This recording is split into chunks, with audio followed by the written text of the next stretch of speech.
Hey there, Elise Enriquez here. I am your purpose and productivity coach, which means it is my job to help you align your ground level day-to-day actions with your higher level purpose.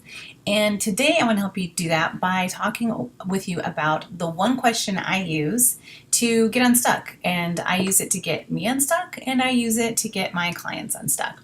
So that one question is, what are you going to do to move this thing forward?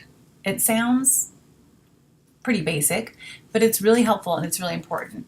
And like I said, I ask that question of myself and I ask that question of my clients. And really, the real way that I ask that question, the more specific way I ask it, is how I learned it from this guy right here, David Allen, in his book, Getting Things Done.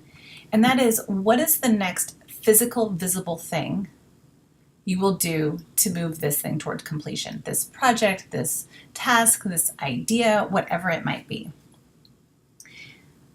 So what I have found is that it can help you transfer a to-do list into a list of things you can actually get done, a list of actions or tasks that you can actually get done. And what it also does is it helps you take something that seems too big to tackle and make it doable. Because what I've noticed is that people often think that they need to leap buildings in a single bound, like Superman or some sort of superhero. And we just don't need to do it that way, but we think that way. We think in terms of projects. We think in terms of stuff that we want to get done, but not how it's actually going to get done or what we actually need to do it. And so what I want you to do is think about really what is the next physical, visible thing you would do to move that thing forward. So let's go through a couple scenarios because I think it's helpful to have examples. So I'm wondering if you do this. If you ever just do a brain dump, you feel overwhelmed, you've got lots going on in your head, so you just make this big old list of things that need to get done. So I wrote down a list of things, a sample list of things that I might need to get done. And some of these are real, and some of them are just, and it's what you're going to find is it's just stuff that's on your mind. So here are some things. Send proposal, call dentist, I have a workshop on my head, there's the newsletter, the kitchen light, client recaps, and a keynote. So that's what comes out of our heads, right? We come out with this list of things that some things are doable, but some things aren't. So for example, call dentist is on there. That seems like something that if I were to ask myself, what's the next physical, visible thing I would do to move this thing forward? Well, I would call the dentist, right? That makes sense. But here's what I found. There's often some helpful additional questions that we can ask to get to what really needs to get done to move this thing, whatever it is, toward completion, this thing on our list toward completion. So the first question that I often ask myself and others is, do you have everything you need to do this thing? So call the dentist. Well, actually, I don't have everything I need. You think I would. You think I could just look up a phone number, but actually, I need the name of the dentist and the phone number. So I already have a dentist, but I'm looking to change dentists, and so I know somebody who has somebody they'd recommend, and I need to ask them for the dentist's name and contact information. So really, my next action isn't call the dentist. It's to contact my friend and ask them for this information, right? So that's the next action. Let's take another one that's on there. Send a proposal is another thing that comes out of my brain into a brain dump list. Okay, do I have everything I need to actually do that thing, send the proposal?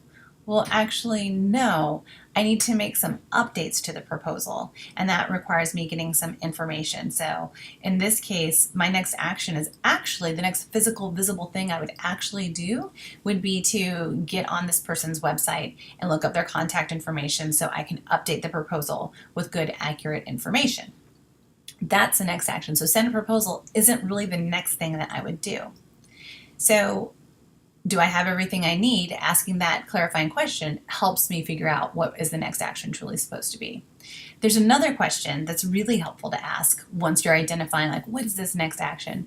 And that is, where do I need to be in order to be most successful at accomplishing this task? Where is really important for a couple reasons. One of the biggest reasons is it forces you to really think about you physically doing this activity, you physically doing this task. So where do I need to be in order to get the information for this proposal? Well, really I need to be anywhere that has internet access, right? Anywhere where I can get on and search for this contact information. Ideally, though, where I would best do this work would be in my office. So then suddenly this task not only has, or this project of send proposal, not only has a really nice, clear next action that's going to move it toward completion, but it also has a place where I'm going to get this done. So this is called context. So you have to think about where's the context where this action needs to take place. Where's the best location for this action to take place? And that's what context is all about. So for me, some of the contexts that I have are at my office, at my computer, errands, anywhere. So actually the example we did earlier about call the dentist isn't my next action. My next action is contact my friend to get their information, to get the dentist's information. Well, that can be done anywhere, right? It can be from my phone, my computer, my laptop. So that can be an anywhere context, right? So let's take another example. So let's see, workshop.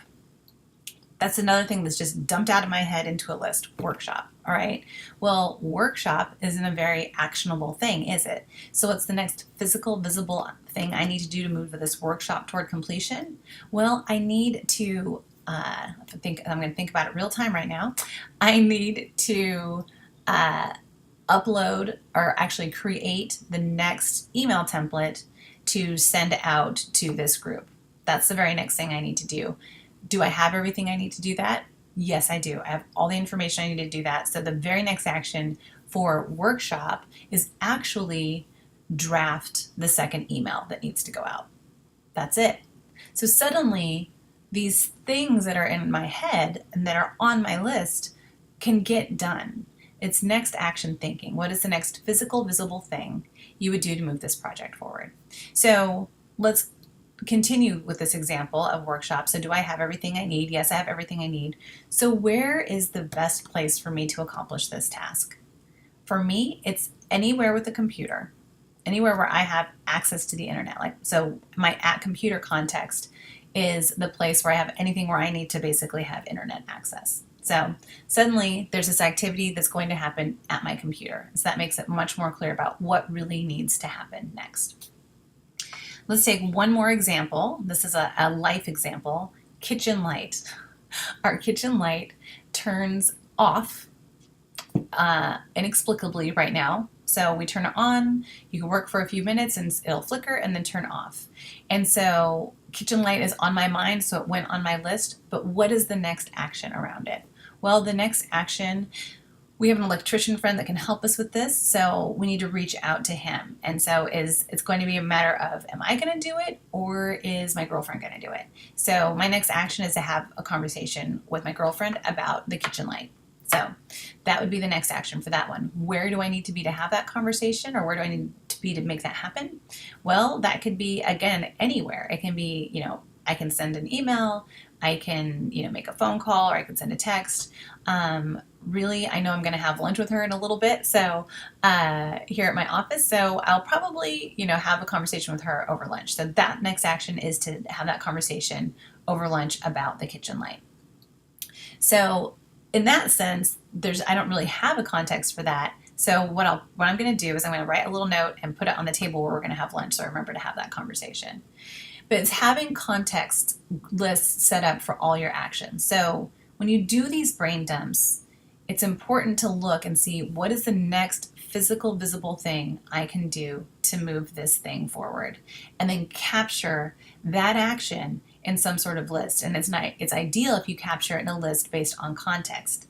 So I already talked about the fact that I have my at computer, at office, at errands. One of my other favorite contexts is couch browsing. That's where I'm like sitting watching The Voice, right, at night, and it's stuff I can do on the couch.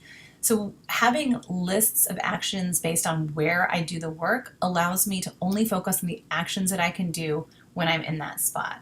So that's why asking where do I need to be most successful at doing this is really an important question to follow up with, okay? And for some people, or for me, I know for sure that some things I need to do with pen and paper. So one of my other contexts is called pen and paper. So that means I'm going to go sit back in one of my chairs with my notepad and a marker and just start mapping things out and writing things. In fact, everything for today that we're talking about today is me with paper and pen. That's how I do my best work. And it's acknowledging that and accepting that and letting myself do that. So, what is the next physical, visible thing you're going to move this thing forward? That is the big question I use to get people unstuck. Some follow-up questions I ask to make sure they can really move forward are, do you have everything you need to complete this action, and where will this action take place? What I have found is, do you have everything you need helps people figure out what the next action really is, because more often than not, they actually don't have everything they need. And so their next action is to get what they need in order to move the thing forward. That might be information, that might be some sort of materials, a lot of things that people need to move things forward. So hopefully you can kind of see why I love this question so much. I'm a big fan of big picture and big ideas, and I love helping people think about their purpose and who they want to be and the kind of impact they want to have in the world. I love doing that work, and none of that means anything if nothing ever comes of it, if we never take action in the world. So our purpose and our dreams, they happen at the ground level. Our purpose and our dreams happen at the day-to-day level. So being able to manage your day-to-day actions is really important. Being able to identify what needs to happen next and be able to capture it in a way that you can be as productive as possible is really important. Oh, thanks, Monty. Monty just piped up to say that she loves how I dial her in when she's stuck. Thank you. I love helping you get unstuck because you have great ideas and we need them in the world. So love that. So spending all of our time up there in the ideas world, though, it doesn't help us, right? We got to get down to the ground level, to the day-to-day actions that are going to move your dreams forward. So what's important about doing the ground level stuff is that's where we do all of our learning. That's where we make our mistakes. That's where we learn our lessons. That's where we course correct. Because if you're thinking you have to do big leaps all the time, you might not ever do anything. Bring it back down to what's the next physical, visible thing you would do to move this thing forward. And really, if you really want to make this question even more powerful, is to say, if I had nothing else to do today but move this forward, what would be the next physical, visible thing I would do? So whether your brain is cluttered up with all sorts of to-dos and tasks in your head, or whether it's this big project that's just been sitting, or this big idea or this big dream that's just been sitting there, and you haven't done anything with it, I challenge you to ask yourself this question. And I've said it a million times in this video already, and I'm going to say it again. If you had nothing else to do today but move that thing forward, what would be the next physical, visible thing you would do? It's critical. Try that question out and see how you do. So you just have to remember that there is no leaping required. You don't have to take big leaps. You can just take those little steps and move it forward. So that's all for today. I hope what I shared today helps you move forward with purpose, and I'll see you next time. Bye, everybody.